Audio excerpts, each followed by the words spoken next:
দুর্ঘটনা কখনো বলে কয়ে আসে না। এই ভিডিওতে তেমনই এক দুর্ঘটনার দৃশ্যায়ন হতে যাচ্ছে। এমন দুর্ঘটনার সম্মুখীন হলে আপনার কি করা উচিত তা জানতে ভিডিওটি শেষ পর্যন্ত দেখুন। ভিডিও চিত্রের এই মুহূর্তের দৃশ্যে ধারণা করাই যায় যে দুই বন্ধুর মধ্যে কোনো বিষয়ে যুক্তিতর্ক চলছে।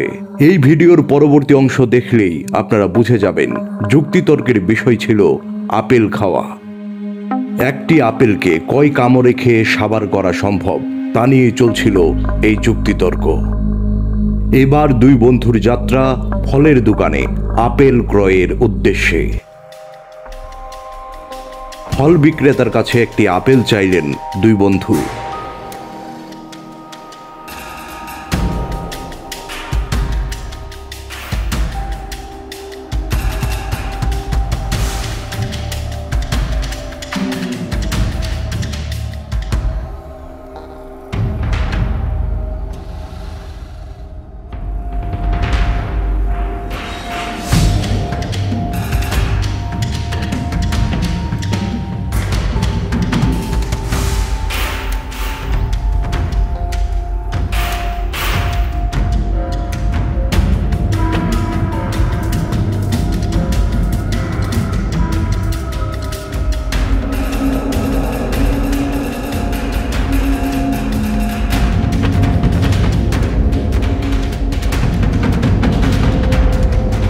আপেল নিলেন,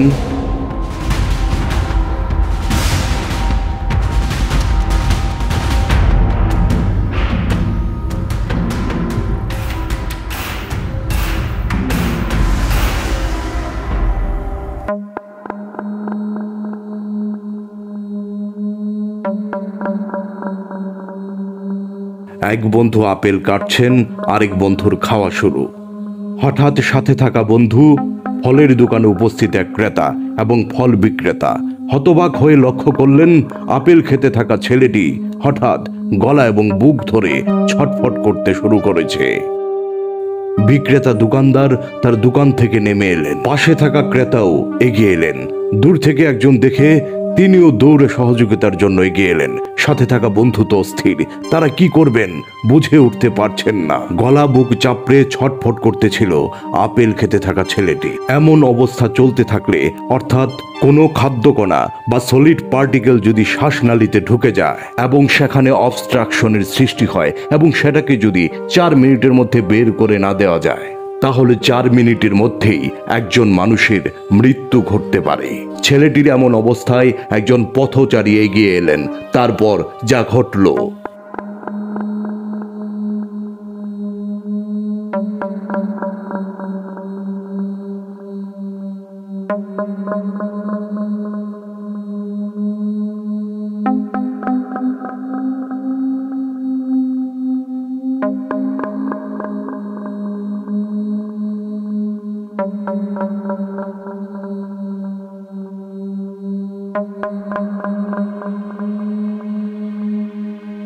ছেলেটির শ্বাসনালী থেকে আটকে থাকা আপেলের টুকরোটি বের হয়ে এসেছে। স্বস্তি পেল ছেলেটি, স্বস্তি মিলল উপস্থিত সকলের মাঝে।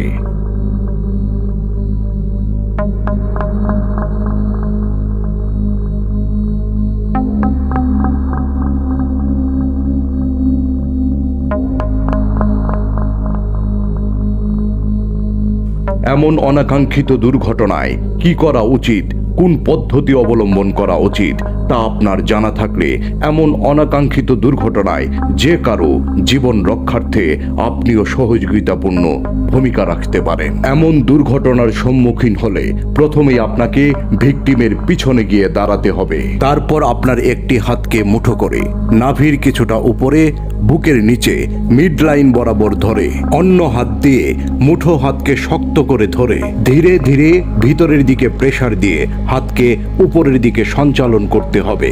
গুনে গুনে 5 বার করে প্রেসার করতে হবে।